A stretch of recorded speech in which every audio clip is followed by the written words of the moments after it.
Okay, so this section is 7.8, but before we actually get to 7.8, I want to review some stuff right here that we've done previously that I just want to make sure that you have in your head as we are going forward.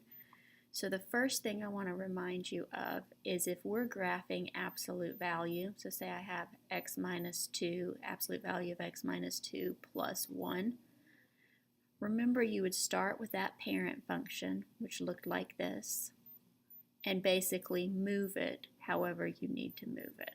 So here I would move it over, I'm going to put this in red, I'm going to move this over 2, up 1, remember opposite of what you think right here, and then I'd sketch in my picture. So this red one's my final answer.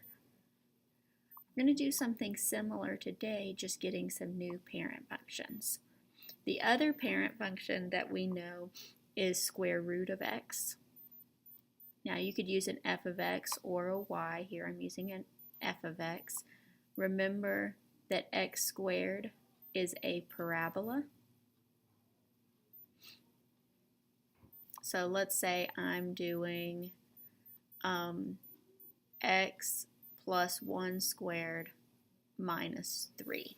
Okay, now again I'll do this in red. I would move back 1, opposite of what you think here, down 3, and then sketch in my parabola. Now I'm going to change this a little bit. Let's make that a 2. Now instead of going up 1 over 1, it being kind of the typical one, I would go 2.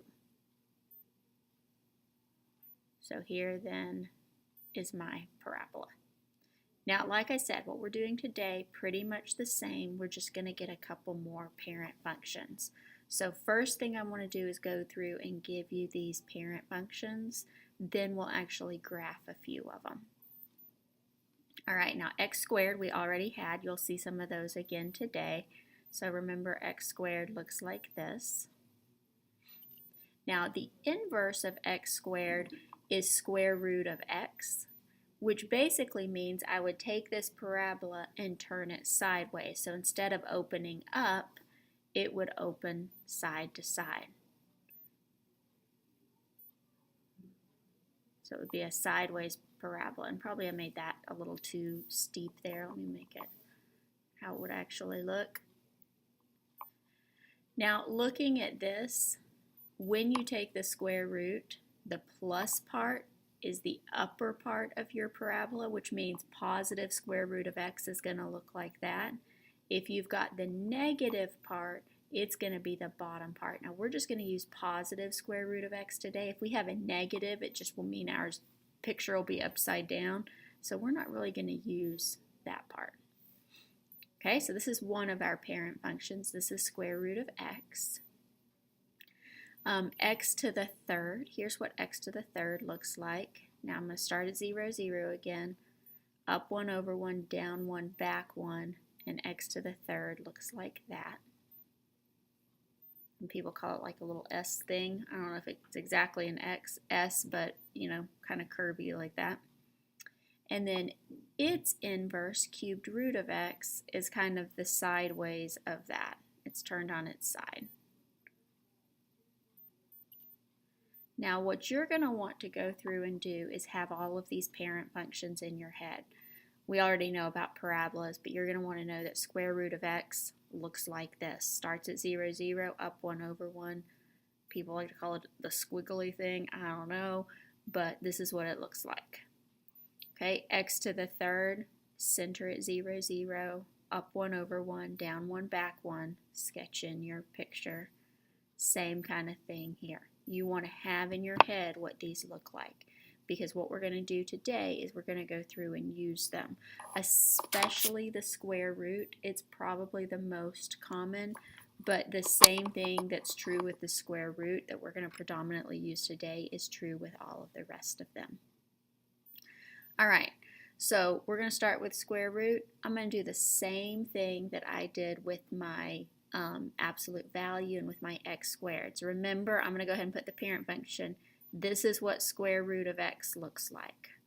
Now since I have this 1 subtracted on the outside, I'm just going to take it and move it down 1.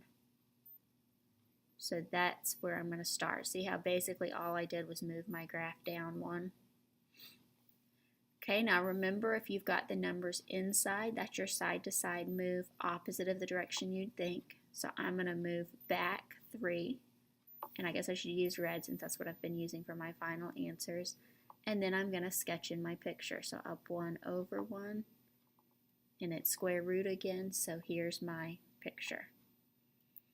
Now I want you to notice your translations are exactly the same as we had before with those other parent functions. The only difference is what your picture looks like, not how you move, where you move, all of that stays the same.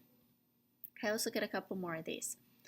Okay, so here I'm going to move back 3, down 1, and then sketch in my picture.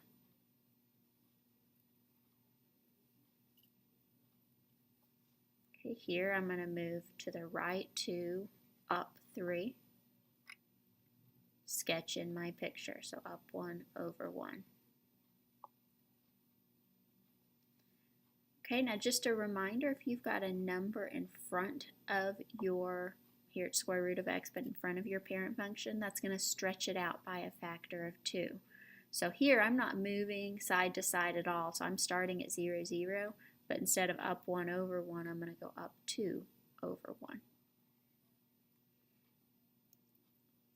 Okay, now this one, I've got kind of a bunch of stuff in here. I've got I need to move side to side, I need to move up and down, I need to stretch it out, and remember the negative means I need to flip it upside down. So instead of looking like that, it's going to be upside down. Okay, now I'm going to do all of these at one time, okay? So I'm going to move over 1, up 2, so I'm starting from right there. Now because of the negative, I know I'm going to be going upside down. The 3 means I'm stretching it out by a factor of 3.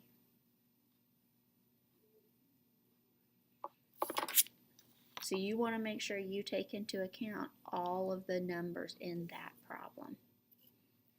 All right, now we've done all of these with square roots. The same thing is true here if you've got a cubed root or cubed.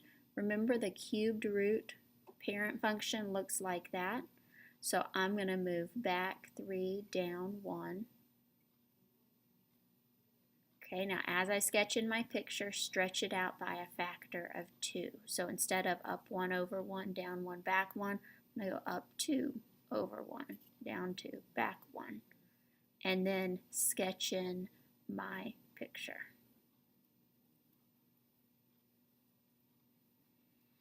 Now I want all of your specific points. I want these points on your graph. I want to see that you've consciously thought about that. So give me those points. Okay, now the last one I want to look at is this right here, because if you'll look at it, it's not really in the parent function form because of that 9 right there. Let's try to get this simplified down a little bit. So inside my square root right here, I can pull out a 9. So I'm going to go ahead and do that. And then once I've pulled out the 9, I can actually take the square root of the 9. I can't take the square root of the x minus 1, but I can take the square root of the 9, which means I have y equals 3 times the square root of x minus 1. So let's graph that. I'm going to go over 1, stretch it out by a factor of 3. Now what I want you to see is if there's something you could do to simplify it down, that might be a good idea before you start graphing. All right, so this is 7.8. Remember, if you need graph paper, to get some on the table, and I should have one on Haiku if you need to go back and print one if you're not in my classroom when you need a piece of graph paper. All right, have a good day.